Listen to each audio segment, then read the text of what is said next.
इस वक्त बड़ी खबर पंजाब से आ रही है। पंजाब के तरन तारन में जहां पर रॉकेट लॉन्चर से हमला हुआ था, पंजाब के डीजीपी तरन तारन पहुंचे हैं। तरन तारन के सरहाली थाने पहुंचे डीजीपी गौरव यादव। तरन तारन में थाने पर रॉकेट से हमला हुआ था, पुलिस को रॉकेट लॉन्चर भी मिल गया है, लेकिन अब वहां पर डीजीपी पंजाब के पहुंच चुके हैं। इस वक्त की बड़ी खबर तरन तारन में जिस थाने पर, सरहाली थाने पर जहां हमला हुआ था, वहां डीजीपी गौरव यादव पहुंचे हैं। आपको बता दें, कल देर रात आतंकवादियों ने तरन तारन के सरहाली थाने पर रॉकेट लॉन्चर से हमला किया था, जिसमें थाने की इमारत के कांच टूट गए थे। अब पंजाब के डीजीपी गौरव यादव वहां पहुंच चुके हैं। गौरव यादव ने क्या कुछ कहा, सुनाते हैं आपको। कल रात तो तकरीबन 11:22-23 ते ਇਹ ਜਿਹੜਾ ਹਾਈਵੇ ਤੋਂ ਇੱਕ ਗ੍ਰੇਨੇਡ ਫਾਇਰ ਕੀਤਾ ਗਿਆ ਯੂਜ਼ਿੰਗ ਆਰਪੀਜੀ, ਜਿਹੜਾ ਪੁਲਿਸ ਸਟੇਸ਼ਨ ਸਰਹਾਲੀ ਦੇ ਸੁਵਿਧਾ ਸੈਂਟਰ ਤੇ ਉਥੇ ਹਿੱਟ ਕੀਤਾ ਹੈ। तो इस दे रिगार्डिंग असी FIR UAPA ਦੀ ਦਰਜ ਕਰ ਲਈ ਹੈ। ਸਾਡੀ ਫੋਰੈਂਸਿਕ ਟੀਮ ਮੌਕੇ ਤੇ ਆ ਗਈ ਹੈ, ਆਰਮੀ ਦੀ ਵੀ ਸਕੁਆਡ ਇੱਥੇ ਆ ਚੁੱਕੀ ਹੈ। ਅਸੀਂ ਇਸ ਨੂੰ ਟੈਕਨੀਕਲੀ ਤੇ ਫੋਰੈਂਸਿਕਲੀ ਇਨਵੈਸਟੀਗੇਟ ਕਰਕੇ ਜਿਹੜੇ ਸੀਨ ਆਫ ਕ੍ਰਾਈਮ ਤੋਂ ਜਿਹੜੇ ਵੀ ਕਲੂਜ਼ ਹੈਗੇ ਉਹ ਇਕੱਠੇ ਕਰ ਰਹੇ ਹੈਗੇ, so that to reconstruct what happened. Punjab के तरन तारन में जहां डीजीपी गौरव यादव पहुंचे थे, उन्होंने इस पूरे घटनाक्रम की डिटेल मीडिया के साथ साझा की। पंजाब के तरन तारन में सरहाली पुलिस थाने पर रॉकेट लॉन्चर से हमला हुआ। जिस लॉन्चर से रॉकेट दागा गया, वो लॉन्चर मिल गया है। वारदात वाली जगह पर फॉरेंसिक टीम पहुंच गई है। फॉरेंसिक टीम ने वहां से तमाम सबूत इकट्ठा करना शुरू कर दिया है। तरन तारन रॉकेट अटैक से जुड़ी इस वक्त की बड़ी खबर। डीजीपी गौरव यादव ने मौका वारदात को विजिट किया है। वारदात वाली जगह पर फॉरेंसिक की टीम भी पहुंची है। फॉरेंसिक की टीम ने मौके से तमाम सबूत जुटाना शुरू कर दिया है।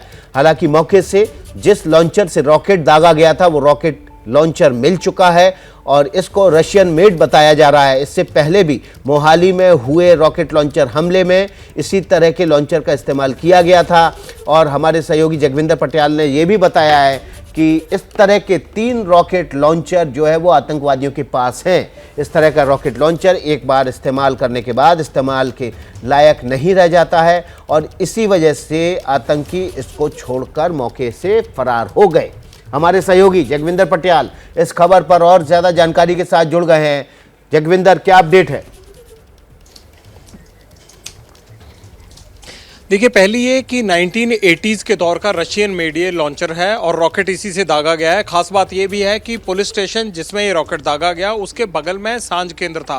पुलिस स्टेशन की बजाय सांझ केंद्र को टारगेट किया गया। मतलब जो भी आतंकी और गैंगस्टरों का ये नेटवर्क काम कर रहा है, उन्होंने ये पुलिस को संदेश देने की कोशिश की है कि इंटेलिजेंस हेडक्वार्टर के बाद भी उनके हौसले पस्त नहीं हुए हैं और वो गवर्नमेंट एस्टेब्लिशमेंट्स को टारगेट कर सकते हैं। दूसरी बात, इसमें मुख्य तौर पर 2 नाम आ रहे हैं।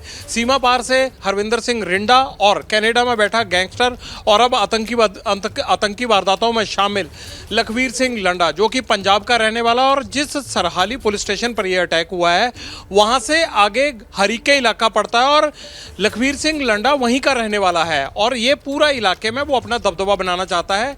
जो सुरक्षा एजेंसियों का मानना है, उनका कहना है कि 9 मार्च 2022 को जो अटैक मोहाली के इंटेलिजेंस हेडक्वार्टर पर हुआ था, ये बिल्कुल उसी से मिलता जुलता रॉकेट लॉन्चर है और उसी तरह की जो है वो रशियन मेड और उसी तरह की एक्टिविटी से इसको अंजाम दिया गया है। जो मोहाली में अटैक हुआ था उसमें गैंगस्टर दीपक सुरखपुर उर्फ दीपक झज्जर का नाम आया था, जो पहले लॉरेंस के लिए काम करता था और उसके बाद वो हरविंदर रिंडा, जो ISI का पिट्ठू बन चुका था, गैंगस्टर से आतंकी बन चुका है, उसके इशारे पर काम करने लगा। पैसे के लिए, ज़्यादा पैसे मिलने के लिए उसने इस तरह की आतंकी वारदातों को, साजिश को अंजाम देना शुरू किया। मोहाली में जो अटैक हुआ था उसमें बाकी सब कड़ियां जुड़ चुकी हैं, केवल दीपक सुरखपुर उर्फ दीपक झज्जर अभी तक गिरफ्तार नहीं हुआ है। तमाम सुरक्षा एजेंसियां, NIA उसके पीछे लगे हुए हैं, लेकिन उसका हाथ ना आना और उस बीच तरन तारन में इस तरह का अटैक हो जाना, ये दोनों कड़ियों को जोड़ता है कि कहीं दीपक सुरखपुर या उसके साथियों का ही ये काम तो नहीं है। और क्या ये रॉकेट लॉन्चर उसी रॉकेट लॉन्चर के साथ तो नहीं आया था जिससे मोहाली के इंटेलिजेंस हेडक्वार्टर पर अटैक किया गया हो? एक और ख़ास बात ये है विकास कि जिस पुलिस स्टेशन में ये हमला हुआ वहाँ पर CCTV तो था, लेकिन वो CCTV काम नहीं कर रहा था। सबसे चौंकाने वाली बात यह है कि पुलिस की अक्सर कोशिश ये रहती है कि CCTV अगर ठीक नहीं है तो उनको जो पिछड़े या बॉर्डर एरिया के इलाके होते हैं वहां पर उनको जल्दी से ठीक नहीं करवाया जाता। पुलिस को ये लगता है कि जिस तरह का काम वो करते हैं इसमें कई बार आरोपी या जो मुलजिम होते हैं वो सीसीटीवी फुटेज का हवाला देकर अदालत में बचने की कोशिश करते हैं। तो सीसीटीवी को ठीक करवाने के लिए बहुत ध्यान नहीं दिया जाता। शायद इसी वजह से अगर सीसीटीवी सरहाली पुलिस स्टेशन का काम कर रहा होता तो कल उन लोगों की जो 11:22 पर अटैक करने आए उनकी हो सकता है कोई पिक्चर आ जाती। बहरहाल आसपास के जितने भी सीसीटीवी फुटेज इस हाईवे के किनारे लगे हुए हैं, क्योंकि पुलिस स्टेशन हाईवे पर पड़ता है, तो उन तमाम सीसीटीवी का फुटेज खंगाला जा रहा है ताकि आने जाने वालों से कोई हमलावरों का सुराग मिल सके। जी जगविंदर, आपने दो नाम लिए, हरविंदर टेंडा और लखवीर सिंह लेंडा। ये दोनों विदेश में हैं, देश में नहीं है। जो दीपक झज्जर है वो अभी देश में है, एनआईए उसके पीछे लगी हुई है। इन दोनों का कनेक्शन कब से हुआ? क्योंकि दीपक झज्जर तो एक लोकल गैंगस्टर हुआ करता था। देखिए, लखवीर लंडा ये जो तरनतारन और अमृतसर के साथ लगती बॉर्डर बेल्ट है, इसमें अपना वर्चस्व चाहता है और उसको ये लगता है कि वो गवर्नमेंट एस्टैब्लिशमेंट को टारगेट करके वो आसानी से कर सकता है। दूसरी बात यह है कि लखवीर लंडा कनाडा में बैठा है और हरविंदर रिंडा का सारा नेटवर्क आईएसआई और पाकिस्तान में है। उसकी आखिरी लोकेशन लाहौर में आई थी। हालांकि सुरक्षा एजेंसियों ने यह दावा भी किया था एक तरह से कि उसकी मृत्यु हो चुकी है, लेकिन अब ये बड़ा पेच फंसा हुआ है कि गैंगस्टर सर्कल में जो बातचीत चल रही है वो ये कहते हैं कि हरविंदर रिंडा की मौत नहीं हुई है, वो केवल हॉस्पिटलाइज्ड हुआ था। ये अभी एक पेंच है, क्योंकि पाकिस्तान में बैठे किसी भी आदमी को जिंदा और मरे होने का सबूत देना या उसका दावा करना जो है वो इतना आसान नहीं होता है।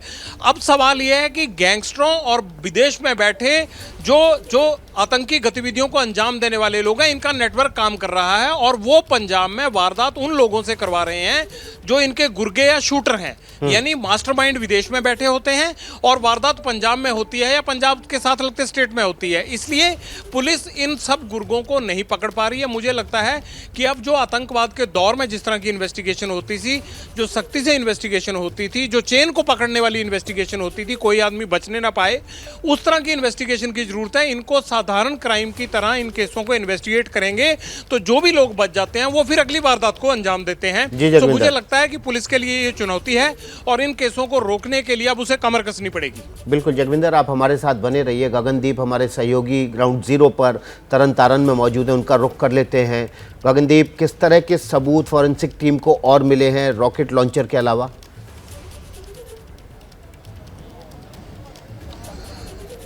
देखिए विकास, जो जहां पे फोरेंसिक की टीमें पहुंची हैं, आर्मी इंटेलिजेंस की भी जो टीमें जहां पे पहुंची है, तो सभी सांझ केंद्र के अंदर से सबूत ही इकट्ठा कर रही हैं। अंदर रॉकेट लॉन्चर जो चला था उसका एक पार्ट जो मिला है और साथ ही जो कांच के टुकड़ों के अलावा अंदर जो एक डैमेज हुआ था, कुछ आर्मी इंटेलिजेंस भी वहां पर पहुंचा हुआ है।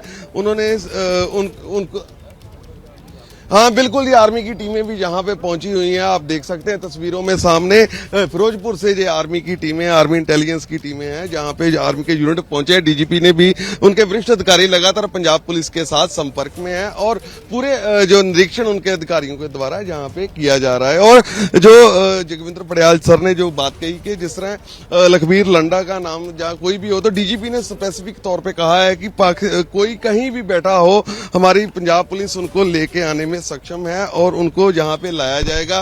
पूरी कड़ियां जोड़ी जा रही हैं इस सारे मामले में और जो भी इसके पीछे जो होगा उसको छोड़ा जो है नहीं जाएगा। तो ये इस जगह पे ऊपर जो सड़क से खड़े होकर जो अटैक किया गया है रॉकेट लॉन्चर के द्वारा, तो ये गेट है जिस गेट से टकरा के गया है। तो सामने सीसीटीवी फुटेज भी जो कैमरे आपको दिखा देते हैं, जिसकी बात कर रहे थे कि कैमरे देखिए किस तरह खराब वहां पे पड़े हुए हैं। तो ये सरहाली थाना बिल्कुल बॉर्डर से सटा हुआ ये एरिया है जहां पे जो कैमरे हैं बिल्कुल। और जब डीजीपी आए तो उन्होंने भी यहाँ पे पॉइंट आउट किया और अधिकारियों से इसके बारे में पूछा था। तो थाने के 2 गेट हैं जहां पे और दोनों गेटों के दोनों गेटों पे पंजाब, हाल ही में हम बताना चाहते हैं कि पंजाब पुलिस द्वारा 1 अक्टूबर महीने में ऑर्डर जारी किया गया था और एक हाल ही में ऑर्डर जो थाने के बाहर बिल्कुल लगा भी हुआ है और वहां पे ऑर्डर में लिखा गया है कि पुलिस की जो बिल्डिंगें हैं इनको टारगेट किया जा सकता है और डीएसपी जो अधिकारी हैं, लेवल के अधिकारी, उनकी रिस्पॉन्सिबिलिटी रहेगी अगर किसी तरह का कोई बिल्डिंग को नुकसान होता है। तो LMG के हुक्म जारी किए गए थे कि LMG लेकर जो एक पुलिस का गार्ड है वो छत के ऊपर रहेगा और संतरी भी अगर नहीं है तो उसको तैनात किया जाए, लेकिन इस पर पुलिस ने काम नहीं किया और इसी की वजह से ही जो रात को ये अटैक हुआ। सड़क के ऊपर एक तो बाहर संतरी मौजूद नहीं था, CCTV बंद थे और सामने जो हाईवे है इसकी लाइटें पिछले 15 दिनों से बंद हुई हैं। और ये लोगों का, आसपास के लोगों का कहना है कि पुलिस को कई बार इसके बारे में भी कहा गया है। और अगर पुलिस जहां पे जो सामने आप देख सकते हैं हाईवे जो अमृतसर से बठिंडा को सड़क जाती है, तो बिल्कुल जहां पे घना अंधेरा था, रात को अंधेरा था जहां पे ये घटना हुई है। और लोगों का कहना है कि एक बड़ा धमाके की आवाज उनको जहां पे सुनी थी, तो तमाम के सामने फोरेंसिक जो फिरोजपुर से यूनिट आए हैं जी, जहां पे उनके द्वारा जो है सबूत इकट्ठे किए जा रहे हैं। अंदर से जो रॉकेट लॉन्चर जो अंदर चला हुआ पार्ट था उसको कलेक्ट किया गया है और साथ ही जो है अंदर जितना बिखरा सामान था उनको जो क्लू लिए जा रहे हैं। बिल्कुल, तो तमाम सबूत है, फोरेंसिक की टीम ने वो कलेक्ट करना शुरू कर दिया है। ग्राउंड जीरो पर मिलिट्री इंटेलिजेंस की टीम भी पहुंची हुई है। जैसे ही घड़ी का काटा दोपहर 2:30 पे आए, बबीता जी का दिल सास बहू साजिश के लिए मचल जाए। और ये है इनकी बहू, पूरे दिन ऑफिस की टेंशन हो जाए गॉन जब ये करें अपना फेवरेट शो फ्री टाइम पे ऑन। इनकी तरह आप भी देखिए अपना फेवरेट शो अपने टाइम पर और डाउनलोड कीजिए ABP लाइव ऐप अपने स्मार्ट टीवी पर।